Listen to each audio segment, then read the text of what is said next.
Hi there, it's Ryan G. Wright with DoHardMoney.com, and today what we're talking about is our question of the day. Every single day I answer a question, and today's is, how often do home appraisals come in low? And I've got a great story I want to tell you, but if you have a specific question you'd like me to answer, please type it in the comments below and say, just ask Ryan, I've got a question, and I would love to answer that question for you and everybody else who'd be interested in listening. But today what we're talking about is home appraisals and how often they come in low. So just this last week, my brother-in-law is under contract buying a house. He's selling his and buying a new one. And they were a little bit disappointed because when they got the appraisal back, guess what? It came in too low. It came in about $25,000 too low if my memory serves me correctly. But here's the interesting thing. What he did is he took the appraisal, he looked at it, and he found out that the appraisal had forgotten about some square footage, meaning there was additional square footage that came off, and they actually had the plans that showed the square footage was there. So luckily they were able to give those plans back to the lender, show the lender why the appraisal was off, get that all back to the appraisal, and he ended up raising it like $15,000, which was enough for them to be able to get the loan they wanted. Give you another example. My wife is a real estate broker. She was selling a house for somebody, and the appraisal came back way too low. Well, here's what she found. When she dug into the appraisal, she found that the adjustments that they were giving, meaning there was above ground adjustments. So for example, if there's a bedroom extra that the subject property has that the other properties don't, you have to give an allowance for that. So you say, hey, how much is this extra bedroom worth? Maybe it's worth $5,000.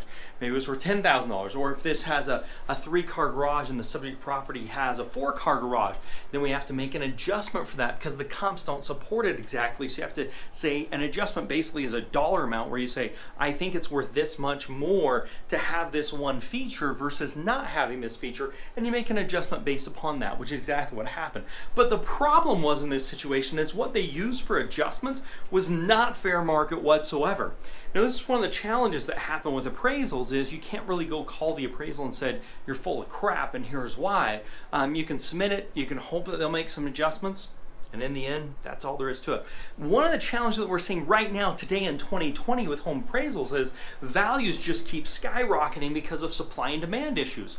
There are way too many people that want to buy houses and not enough of them that want to be bought. So I'll give you another example. My wife is selling a property, had multiple offers, and people said, I will pay you $10,000 more than an appraisal than the appraisal comes in as, if that is less than what my purchase price is. So let me give you an example. They say, hey, I'll buy this property for $350,000.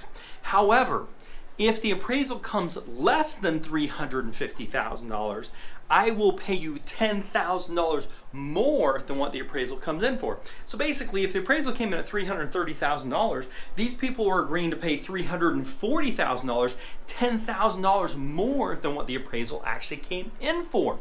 Keep in mind, a buyer that's willing to do this is going to have to bring an extra $10,000 out of his own pocket because the lender's not going to fund that. So in a situation like that, the lender may be doing 90% or 95% or 80% of that $330,000, and the buyer would have to bring their portion of the down payment, the difference, the 5, the 10, the 3, the 20% they'd have to come in with.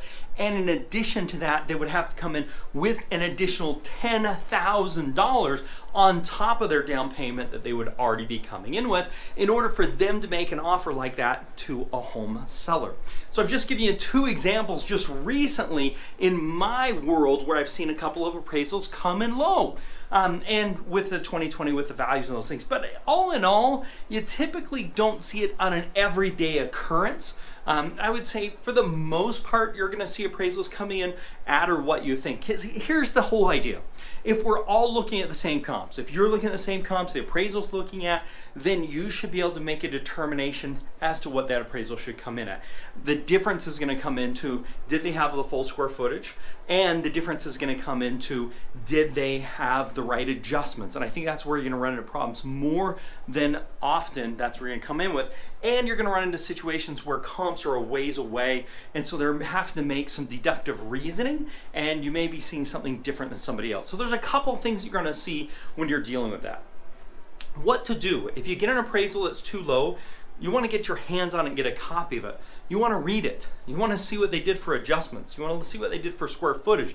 If you go through that appraisal, you may find some mistakes. That's going to be your very best bet when you're dealing with an appraisal that comes in low. Now, if you've enjoyed this video, please give me a thumbs up. It means a lot to me. I'd love to have a thumbs up from you on this video, and I've got a couple other videos that I think you might be interested in. One is negotiating on a house after the offer is actually accepted. Click here and you can watch that video. I also put another video here, how much should I offer on an investment property? How should I determine what the offer price should be on an investment property? Take a look at those two videos. If you like this video, please give it a thumbs up. Also check us out over at DoHardMoney.com, DoHardMoney.com. Check us out there for other tips, tricks, tools, softwares, all kinds of things. If you're a real estate investor and want to get started in real estate investing, we can help you out there. Otherwise, make it a very profitable day, and bye for now.